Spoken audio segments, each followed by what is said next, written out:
Alright, new Abyssal Expedition season. This one does use the same map as last season, but I have good news. There is only one boss this time. The bad news is it's Aziz. But it's actually a modified Aziz, so is it actually bad news? We'll have to look at it. But first let's look how to get there. So again, you start off by picking which side you want to be on, the right or the left. The right has Grotesque Mage, second to last boss, and the left has Namora, just like last time. However, all the other bosses will be different this time around. We start out with Zafrael for the first 4 gates, and then move to Titus on the right side and Oscar on the left.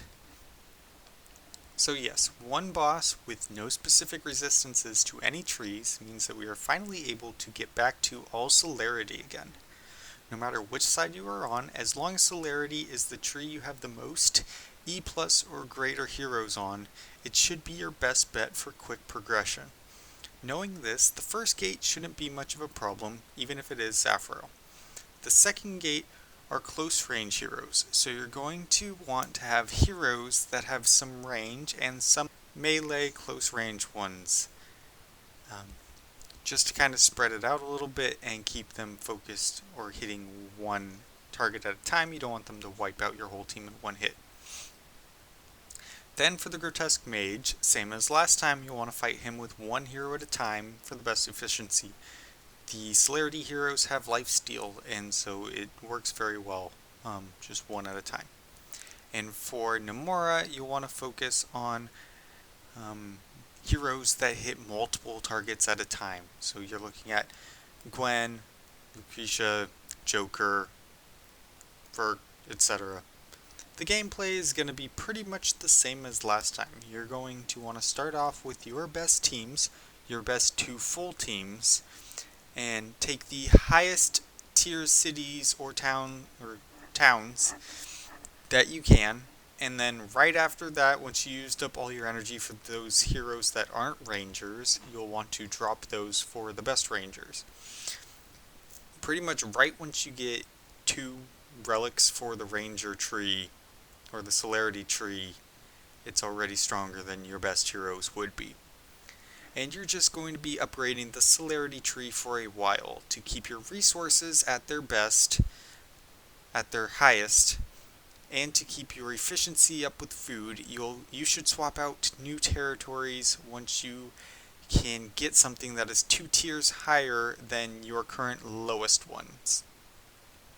If you have never done an Abyssal Expedition before, there is a handful of special tricks that can help you progress a little bit better. They're the same every time, so you'll want to check out the first Abyssal Expedition video I made that kind of goes over those. And if you want the most out of your heroes, you'll want to look into martial ratings, because this event uses that for how strong they are.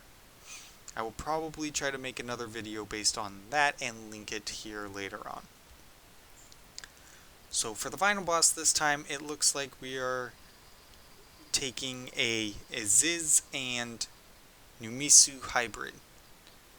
And this is because he can summon totems and still has some of his normal abilities. Well, I can't fully tell what will be the strongest composition for this one. I imagine it'll be your standard single target boss killing heroes. The only potential wrench for that would be the totems. I don't know if your heroes will target them, how quickly the totems will respawn, or where they will show up on the map, and how much life they will have. So any of this could cause a need for some sort of area of effect heroes.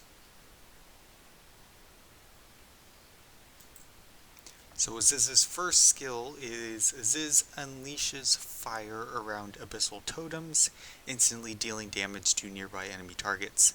The fire exists for a duration, dealing damage periodically. Enemies standing upon the burning ground have their attack ratings reduced by 30%, and the enemies with health lower than 50% suffer from interruptive effects. This ability can only be used when Aziz is not restricted.